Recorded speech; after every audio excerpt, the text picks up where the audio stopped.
The National Agency for the Prohibition of Trafficking in Persons, NAPTIP, says the agency's law prohibits the employment of children below 12 years as a domestic worker. The Director General of NAPTIP, Dr. Fatima Waziri-Azi, said these are the commemoration of the International Day for the Remembrance of the Slave Trade and its abolition in Abuja, with the theme Modern Slavery, a critical appraisal of domestic staff in Nigeria. The event was organized by the Ministry of Information and Culture.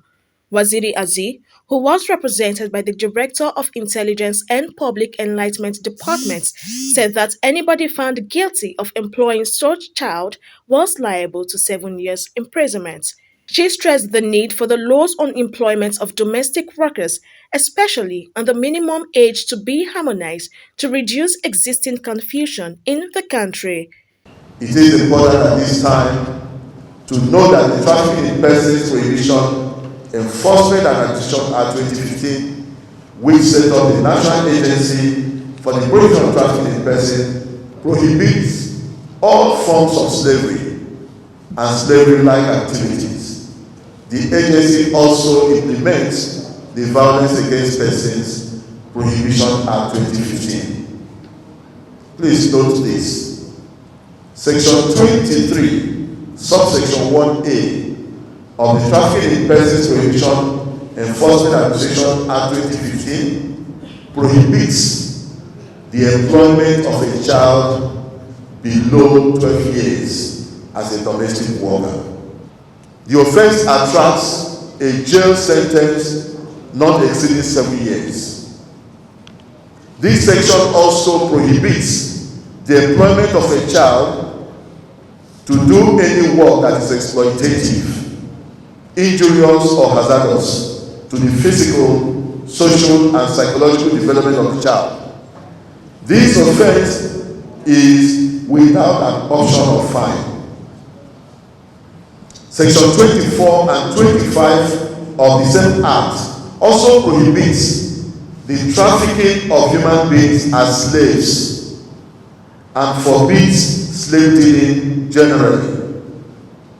This offense attracts a jail sentence of not less than 7 years and a fine of not less than 2 million naira.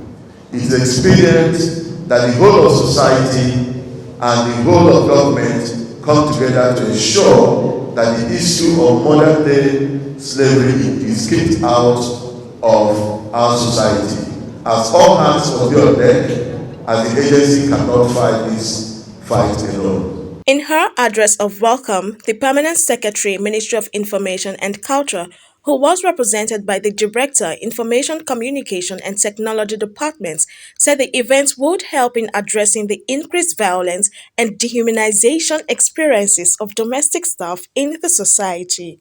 The theme of today's event, Modern Slavery, a critical appraisal of domestic staff in Nigeria, is of particular interest to me as a mother myself, as well as one who is relatable to everyone, especially with the increased violence and dehumanization experiences of domestic staff in our society.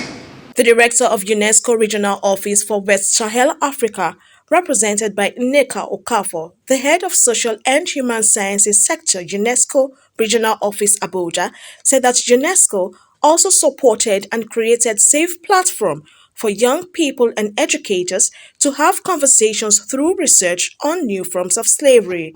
UNESCO actively engages in projects and have contributed to the production of innovative knowledge, the development of high-level scientific network, and support the memory initiative on the theme of slavery, its abolition, and the resistance it generated. At the international level, UNESCO has played a major role in breaking the silence surrounding the history of slavery and placing this strategy that has shaped the modern world in the universal memory.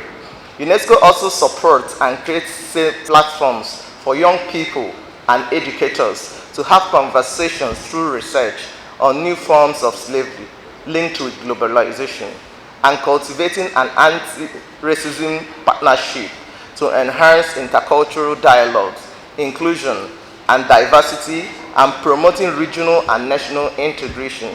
The Director, International Cultural Relations, Ministry of Information and Culture, said that the August 23rd of every year was designated by the United Nations Educational, Scientific and Cultural Organization, UNESCO. The revolt set forth events that were a major factor in the abolition of transatlantic slave trade. The slave rebellion in that area weakened the colonial system, sparking up a revolution that led to abolishing slavery and giving the island its independence. This act marked the beginning of the obliteration of the savage slavery system, the slave trade, and colonialism.